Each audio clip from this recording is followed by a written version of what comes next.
What if someone told you to stop believing in God, or to forsake your religion? The entire thought process one might go through after such a question is exactly what those under omnipotence are probably going through. I believe omnipotence works like a belief system or a religion. Once someone tries to force another to believe something else, convert or question their beliefs, all sorts of reactions starts happening.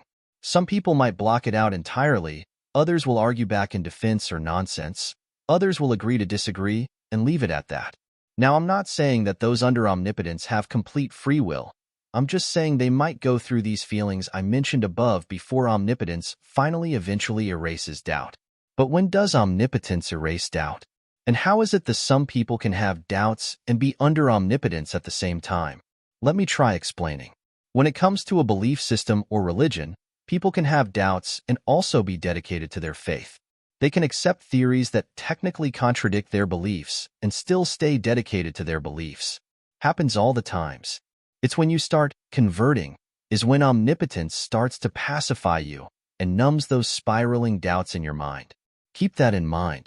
Once you start converting is when omnipotence steps in.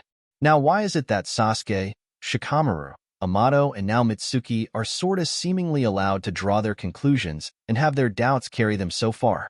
Well, think of it like a thorn in your head, something that's bothering you that you can't necessarily explain or shake from your mind.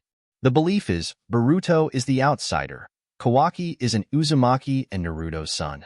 That is the core belief. The thorn in your head are outside factors unrelated to that belief that starts eating at you from the inside. Or should I say lies that are eating at you?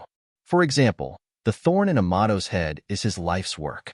When others see Kawaki's modified body, they instantly start thinking, didn't Amato modify Boruto? Which directly questions the belief which allows omnipotence to pacify them. But Amato's first thought is, wait a minute, this is MY work. This is MY's signature. It's a lie because no one else can possibly understand or copy Amato's work, so that thorn's stuck in his head, and he probably thought of every conclusion under the sun to figure out what happened. Also, he needs that tech for Akabe, so it's impossible for him to forget such an important factor.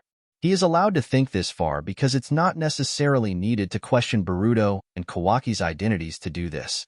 The thorn in Shikamaru's head is Amato, of course. Why would Amato lie about his signature being on Kawaki's body? That must have stuck in Shikamaru's head for the longest time. I guess Sarada and Sumire doesn't have reasons to lie, but again, they directly attack the core belief, and that was pacified by omnipotence. Sasuke's thorn is the Manjikyu.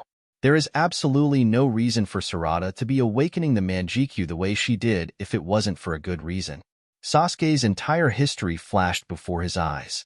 That is a massive thorn in his head again, outside of the core belief that Boruto and Kawaki swapped places. He never even made that conclusion. With Mitsuki, we can put the pieces together from here.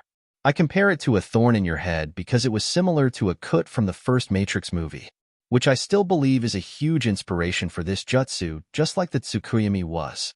However, in the Matrix movies, it was revealed that the Matrix was upgraded in order to affect humans much easier. And I don't see how this isn't an upgrade to the Tsukuyomi. Anyways, what are your thoughts on this?